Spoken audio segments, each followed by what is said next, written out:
7-day meal prep. Breakfast, egg whites with veggies and sourdough. Add 1 cup of fajita veggies to an oiled pan. Add 1 cup of egg whites. I use the Kroger cage-free. And you're going to stir them until you get a good egg scramble.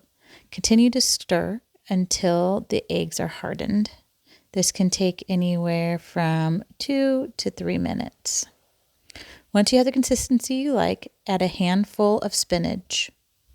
Mix the spinach in until it's welted within the egg mixture. Season and enjoy. For lunch, I eat a chicken tenderloin wrap. Grab 1 pound of chicken tenderloins. Make sure that you wash them and pat them dry. Then you're going to season with whatever seasoning you want. I prefer Dano seasoning as it's my favorite, but Lawry's salt and pepper will do just fine. I like to make sure to season it well, and I season it front and back.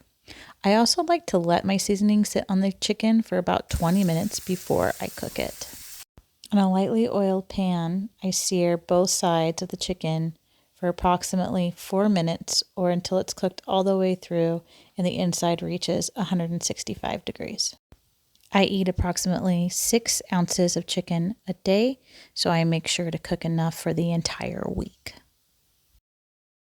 Now it's time to make the wrap. I use the flour tortilla. This one is the protein red pepper hummus from Aldi's. It's pretty tasty. So go ahead and pull one of these bad boys out, put it on your plate. Add about a teaspoon of mayo on top of the tortilla. I like to make sure to get it all over so that I get a little bit of mayo in every bite. Next, you're going to add whatever lettuce you prefer. I like the shredded lettuce, so I'm going to go ahead and just take a handful and spread that over the tortilla. Add 6 ounces of chicken on top. And it wouldn't be a wrap without some cheese. I prefer pepper jack cheese, so I'll put 1 slice of that on there, and I roll it up into a nice tight wrap. Chicken thigh and butternut squash skillet. You're going to start by adding 4 tablespoons of olive oil into a big bowl. Add 1 teaspoon of garlic powder, 1 teaspoon of Italian seasoning. Also add in 1 teaspoon of honey. Add approximately 1 teaspoon of salt and pepper, both into the mixture as well. Mix all the seasonings well together. Add in 1 pound of butternut squash.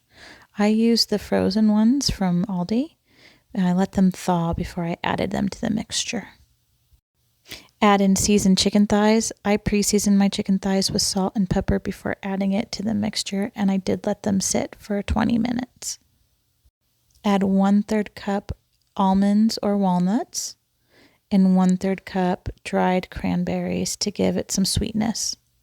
Add a lid and shake her real well, making sure that you cover all of the ingredients inside with the mixture of seasoning and oil. Place everything into a pan. Start by adding your chicken thighs first, and you need to make sure you have a skillet that can go into an oven-safe skillet. Once you get your chicken thighs into the pan, go ahead and add all the other ingredients on top and around it. Pop the skillet in the oven at 375 for 30 minutes. Finishing off with dessert with my favorite protein yogurt bowl. This bad boy has 67.9 grams of protein. Start by adding 1.5 cups of non-fat plain Greek yogurt. It's about 1/3 of the container. You're going to add 2 scoops of your protein source of choice. I use Premier Protein. Mix the protein into the yogurt and make sure that you mix it well.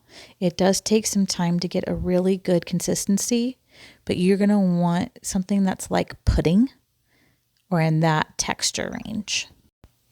Add a couple of handful of berries of your choice. I like to add granola into mine.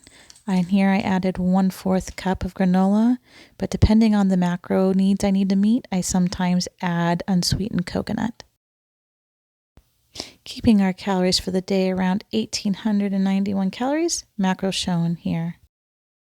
Thanks for watching, and if you enjoyed what you saw, please hit that like button and subscribe. Until next week, my friends, ta-ta.